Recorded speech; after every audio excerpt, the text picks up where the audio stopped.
그 여러 가지 좀 중요한 질문을 많이 받았는데요. 첫 번째로 많이 받은 게 다중지능 관련해 가지고 제가 이제 공부머리 테스트 관련해서 공부머리 테스트를 해보고 또 우리 커리어넷에 있는 진로 그 적성 검사 거기 중에서 다중지능 검사를 중고등학교 버전으로 하면 100점 만점 버전으로 보여주거든요. 어린이용 버전으로는 조금 이제 그림처럼 해서 뭐 뚝딱이형 무슨 형 뭐 이렇게 해서 보여주는 게 있는데 그거보다 좀 초등 고학년도 100분이 점수가 나오는 100점 만점으로 점수가 나오는 그 중고등 버전으로 해서 보면 우리 아이의 강점 지능을 좀 파악할 수 있는 그런 걸 좀 알 수가 있는데 좀 이제 가장 관심이 많이 가지시는 게 요즘 이제 입시의 대세가 수학이다 보니까 수학을 잘하려고 하면 아니면 또 다중지능적으로 봤을 때는 수학을 잘하는 학생들의 그 높은 다중지능 점수가 나오는 게 수리 논리 능력하고 공간지각 능력, 그 다음에 뭐 언어 능력, 그리고 또 이제 자기 성찰 능력 이 네 가지 영역 중에 한 두 가지 이상이 굉장히 90점대에 가깝게 나오는 학생들이 수학을 잘할 가능성, 또 앞으로도 더 잘할 가능성들이 좀 있다라고 볼 수가 있거든요. 근데 지금도 이제 많이 우리 제가 샘플로 보여드린 그 케이스에서도 이 학생 같은 경우는 언어 능력도 굉장히 좋고 수리 논리 능력도 굉장히 좋아요. 그래서 중학교 때는 거의 수학이 지금 100점 정도 나오는데 이제 그 고등학교 지금 성적에서는 이제 고등학교 1학년 그 수능 모의고사를 봤을 때 한 90점 정도 나오는데 지금 한 가지 제가 조금 걸리는 부분이 공간지각 능력이 한 20, 30점대로 좀 나왔기 때문에 예를 들어서 수학 구체적으로 뭐 수학 1 정도 들어가서 그 삼각함수 지수로그 이후의 부분들을 조금 벽에 부딪힐 가능성이 많이 있다. 공부를 많이 해도 힘들 가능성이 상당히 많이 있다라는 얘기를 많이 했는데 이거는 현실적으로도 굉장히 많이 공감을 해보셨을 거예요. 그래서 그 전에 옛날에 논문도 그런 거 있었거든요. 왜 여학생들은 수학을 못하나라고 하는 그런 약간 논문 주제도 있고 그랬었어요. 이게 그리고 또 그런 경우 주변에 많이 보시죠. 초등 때는 여학생들이 굉장히 빨리 치고 나옵니다. 왜냐하면 언어 능력이 굉장히 좋기 때문에 그 기본적으로 이 초등학교 공부의 거의 90% 이상은 언어적인 거거든요. 수학도 뭐 예를 들어서 자전거가 5대 있다. 그다음에 트럭이 뭐 3대 왔다. 교통수단은 전체가 뭐 몇 개인가. 이런 거에서 수리적인 어떤 그 개념보다는 언어가 돼 있으면 충분히 그 이해를 하고 문제를 어떻게 풀어야 되는지 접근성을 가질 수가 있고 그렇게 해서 뭐 점수 잘 받고 박수 받고 그러면 더 잘하게 되고 더 열심히 하게 되고 이런 상승작용이 생기면서 어느 정도 초등학교하고 중학교 때까지는 여학생 상위권이 굉장히 두텁게 형성이 되는 듯 하다가 이제 나중에 우리 대학 진학 실적 같은 거 보고 그러면 의대라든지 이공계 지역에서 그 멍했던 남학생인 줄 알았는데 얘네들이 치고 나오면서 남고랑 여고 비중을 보면은 거의 뭐 역전이 되는 대부분의 그런 상위권 의대라든지 아니면 이런 데를 그 남학생들이 거의 차지하는 남녀 비율로 보면 거의 반반인데 그리고 또 여학생들도 문과 쪽으로 많이 빠지게 되고 이런 것들이 그 왜 생기는가 그건 여러 가지로 이제 분석을 해볼 수가 있을 것 같은데 뭐 유전적으로나 그런 거는 이렇게 아무래도 이렇게 이공계적이고 공간지각 능력 그거는 옛날 그런 그 뭔가 진화심리학자라든지 이런 분들 저기를 보면 남자들은 뭐 했습니까? 사냥을 했어야 되잖아요.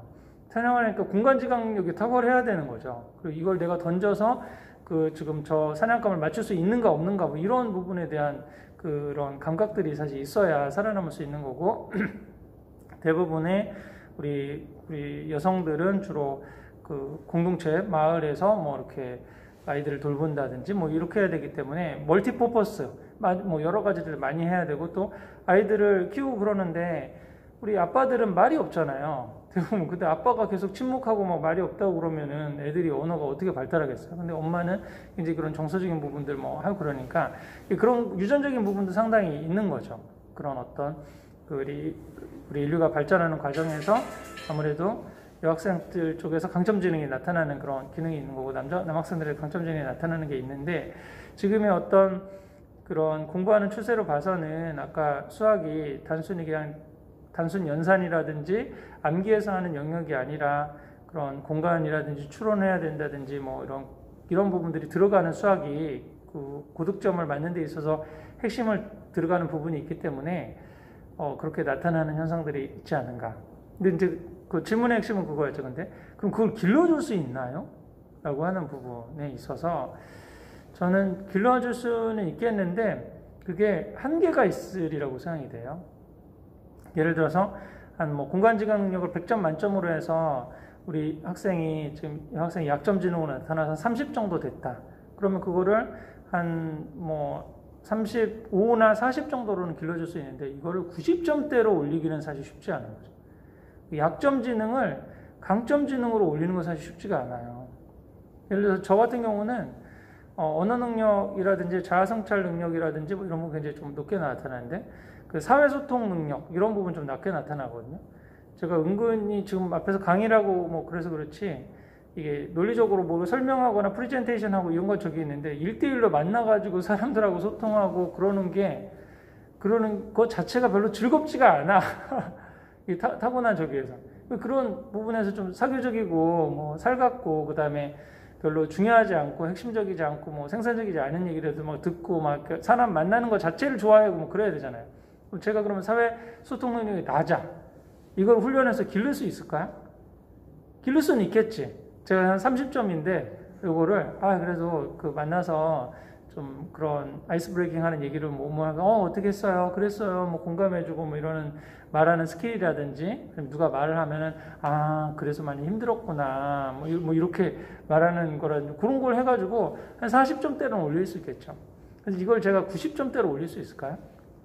이거 사실 쉽지 않다고 보는 거죠. 그래서 지금 하워드 가든의 다중지능적인 관점도 자기 약점 지능을 보완하라고 그러는 거지 이거를 강점 지능으로 바꿀 수는 없다는 얘기예요.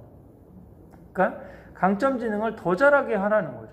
그럼 지금 공간 지각 능력이 약한 여학생들 같은 경우는 자신의 강점 지능인 언어 능력이라든지 사회소통이라든지 자아성찰 능력 이거를 극대화시켜서 100점에 가깝게 가게 하는 게 더 에너지를 쏟아야 되는 거지 지금 수학이 대세인 상황에서 내가 지금 수학을 더 잘하기 위해서 공간 지각 능력이라든지 수리 논리 능력을 지금 40점대인데 이걸 60점대나 뭐 70점대로 놀리기 위해서는 어떻게 해야 할까요? 라고 하는 거는 약간 조금 그 한계가 있는 질문인 거죠. 그렇게 하는 것보다 잘하는 걸 더 잘하게 하는 그런 포인트를 좀 두는 게 좀 좋지 않을까 싶습니다. 그래서 그런 식으로 제가 소개해드리는 우리 다중지능이라든지 그런 거 좀 해석을 하시고 또 아이들 그 검사를 해서 계속 그래서 그거를 해마다 업데이트하면서 한두 해는 얘가 조금 검사가 잘못돼서 아니면은 얘가 그냥 대충 대답해서 아니면 부모가 관찰을 잘못해서 이렇게 그 좀 부정확하게 측정될 수도 있잖아요. 근데 그걸 몇 년치를 계속 해보면 경향성이 나타나거든요. 그래서 그 부분에서 잘하는 부분들이 점점 발달되는 모습이 보인다고 그러든지 아니면 어떤 게 좀 관심이 없었던 지능인데 관심이 생기고 그런다 그러면 그런 부분에 좀 관심을 갖고 좀 그것과 연관된 활동들을 할 수 있는 기회들을 더 많이 만들어주면서 좀 아이의 강점 지능들을 좀 더 구체적으로 찾아가시는 노력을 해보시면 좋지 않을까 싶습니다.